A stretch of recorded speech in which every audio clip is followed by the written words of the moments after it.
ملا. اچھا مجھے ایک بات بتاؤ نا, صرف یعنی ایک امام زین العابدین پاک بچے ہیں اور باقی بیبیاں تھی اور باقی سارے یزیدی تھے, تے کیڑا دس داریا بھی گھوڑا انج دوڑیا تے او انج ہویا تے ہن انج, یہ کی فلماں شروع نے یار. بسم اللہ الرحمن الرحیم.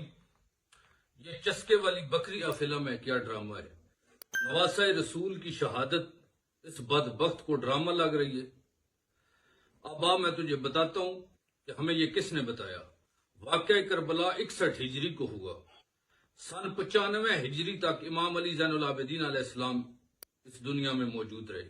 35 سال ان سے روایات لی گئی.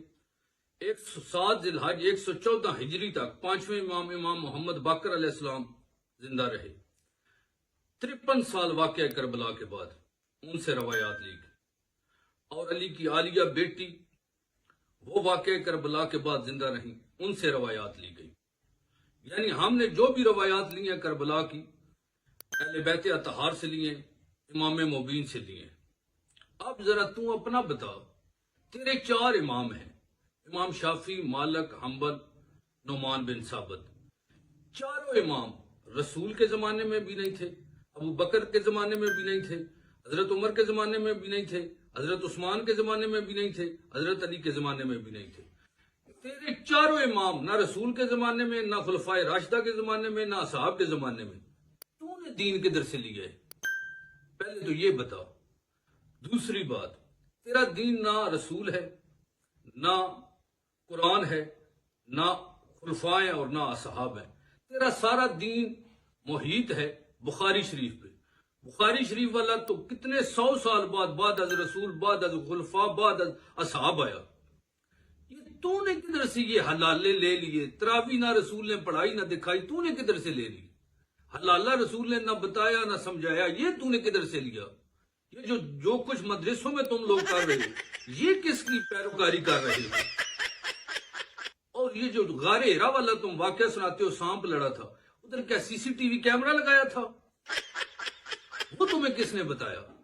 پھر یہ تیرا جو ابا ہے, بپا جانی, جائل ابن جائل, وہ کہہ رہا ہے کہ مدینے سے میں کیڑیاں ساتھ لے آیا.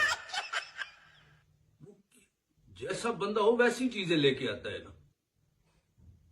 کیڑیاں اسے نظر آ گئیں, ادھر سے حق تو بنتا تھا, علم لے کے آتا, معرفت لے کے آتا, عالم محمد کے در سے خیرات لے کے آتا. جب تم کیڑوں مکوڑوں سے ہی نہیں نکلے تو تمہیں کیا پتا ہوگا کہ دین کیا ہے, اہل بیت کیا ہے, نواسہ رسول کیا ہے؟ پھر تم ایسی بکواسیں کرو گے نا. پھر یہ جو تم کہہ رہے ہو فلم ڈرامہ, یہ فلم ڈرامہ تو تم لوگوں نے خود لگایا ہوا ہے. یہ نکاح کہنے سے نکاح ہو جاتا ہے تم لوگوں کا, طلاق کہنے سے طلاق ہو جاتی ہے. کیا قرآن میں ایسے ہی ہے؟ سورہ نساء کبھی ترجمے سے پڑھ لو. کیا نکاح کا خطبہ نہیں ہوتا؟ کبھی پڑھے. طلاق کے سیغے نہیں ہوتے؟ کبھی پڑھے ہیں؟ من گڑت تم نے سارا کچھ بنایا ہوا ہے. ہم نے بھی کبھی آپ پہ انگلی اٹھائی ہے؟ کیونکہ ہمیں ضرورت ہی نہیں ہے. ہم اللہ اور آل محمد کو مانتے ہیں, ان سے ہی دین لیا ہے, ان سے ہی ساری فقہ لی ہے. اور حق بنتا تھا ہم لوگ آپ پہ سوال کرتے. اور بات یہ ہے کہ تم جیسے جاہل سوال کر رہے ہیں جن کا اپنا ہی نہیں پتا, وہ پنجابی چاہنے نا بھائی, آپ ڈبنی بھی بہنی ہیں, لوگوں کی متاں بھی دینی ہیں. پہلے اپنا آپ تو کچھ ثابت کرو. نہ تمہارا وضو قرآن میں, نہ نماز قرآن میں, نہ امام قرآن میں, نہ فقہ قرآن میں, نہ اور تمہارا قرآن میں. دیندار تم ایسے بنے ہوئے ہو.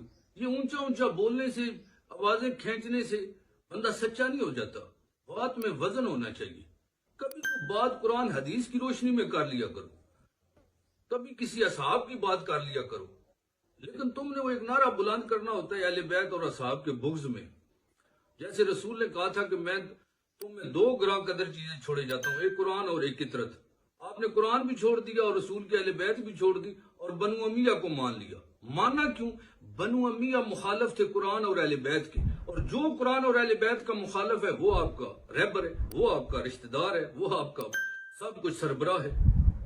جب ایسوں سے دین لوگے تو تم جیسے پیداوار ہوگی نا. اچھی زمین ہو تو اچھی پیداوار ہوتی ہے.